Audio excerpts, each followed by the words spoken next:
In this video of What Just Happened, Thor, God of Hammers, we will cover the storyline God of Hammers ongoing in the Thor comic book by Marvel Comics.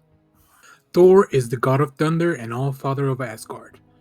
Of late, he has had trouble with his hammer Mjolnir. Sometimes it is too heavy for him to lift, and other times people are able to lift it, despite the fact that no one but Thor should be able to. Deciding Mjolnir's disobedience must be because he is now Asgard's king and no longer its warrior. Thor left the unruly hammer within Avengers Mountain so that he could focus on being a better king. But now the Avengers report that Mjolnir has been stolen. Thor has tasked his master of spies, Throg the Frog of Thunder, with tracking down the hammer. Our story picks up in Thor issue number 18. This is a prelude to God of Hammers. We see Thor, king of Asgard, having a meeting with Loki, his brother and former master of spies. Thor has a request of Loki, but he does not know how to tell him.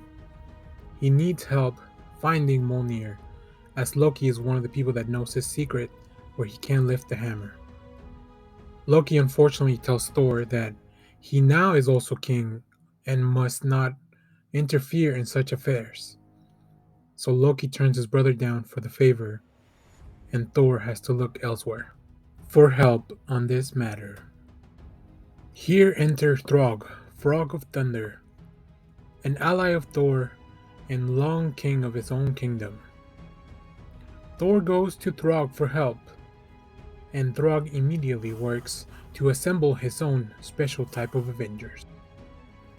It is here where our story of God of Hammers truly begins, issue 19 of Thor.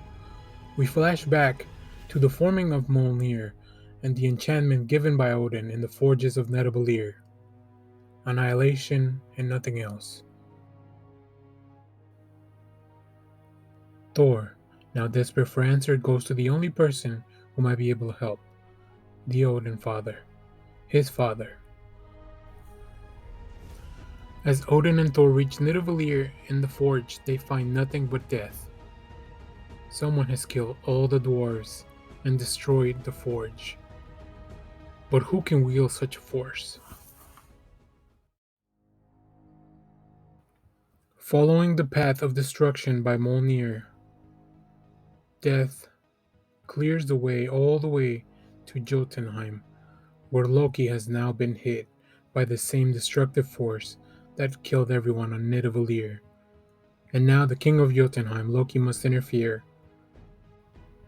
In this meeting, the family discusses as we find the culprit to be somebody wielding the force of Mjolnir.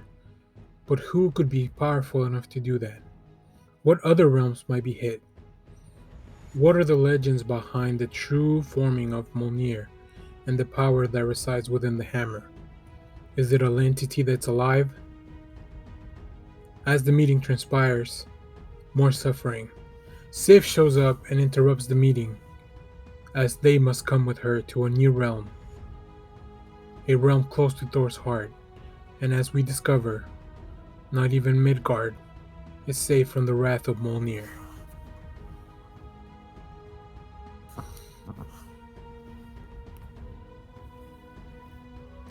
In his rage and despair, Thor calls for Mjolnir one more time, with unexpected results.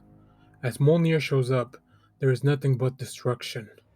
And here we finally have the personification of Mjolnir, revealed to the world for everyone to see the power of thunder. The battle commences and ensues. Thor is not powerful enough to take on this entity, and Thor suffers the consequences of those actions. But he will not be the only one to be injured in this battle, broken, battered by his own hammer. His own hammer who he wielded so many times in battle before. Odin steps in to save his son, but he will pay the price of this defiance to Mjolnir.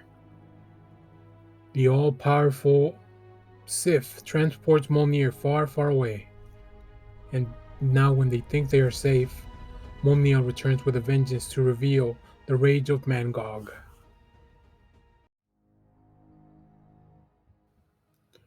It is now in his moment of desperation that Thor's allies finally join the battle, as guardians and avengers alike.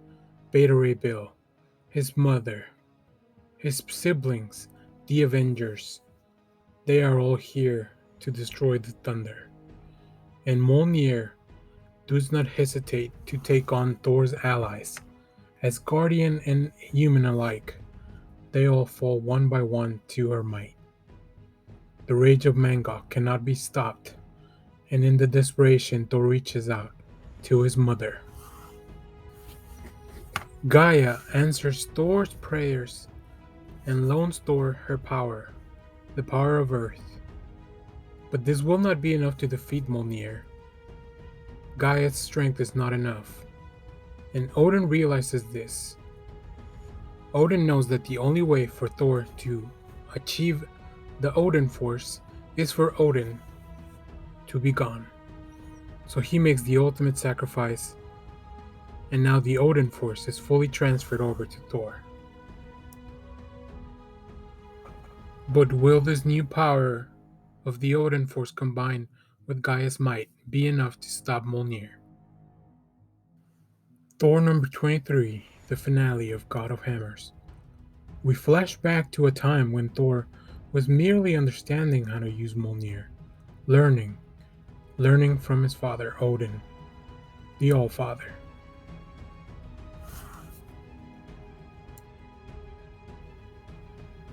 As the battle resumes, Thor knows that this power is not enough, and he must reclaim the power of the Bifrost. Sif hands down her sword as she wields the power of the Bifrost, and with this one last effort to contain Mangog and the power of Mjolnir, transport him to a place and time where they can hurt no one anymore, and maybe finally lead to their destruction. Eternity, entropy, annihilation. As Thor awakened 4 months later, he has healed, but only the superficial wounds. There are some things that are still broken, or so he thinks, as he heads to the armory, a new hammer, a reforged hammer. But what is the difference in this hammer? If Mjolnir is gone, what magic can power this hammer? And is Thor worthy to lift it? Thor finally makes the reach, and he hears a voice, a familiar voice of his father Odin.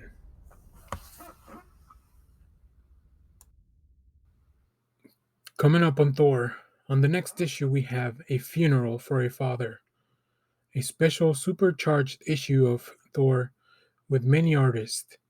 And in the future, we have Hulk vs. Thor, Banner of War. So thanks everyone for watching. Remember to share, like, subscribe, hit the bell so you know when we go live. That is most Sundays, 10 a.m. Central Standard Time. And stay tuned because we have more comic reviews, trailer reactions, movie reviews. This has been What Just Happened. Thanks everyone, and goodbye.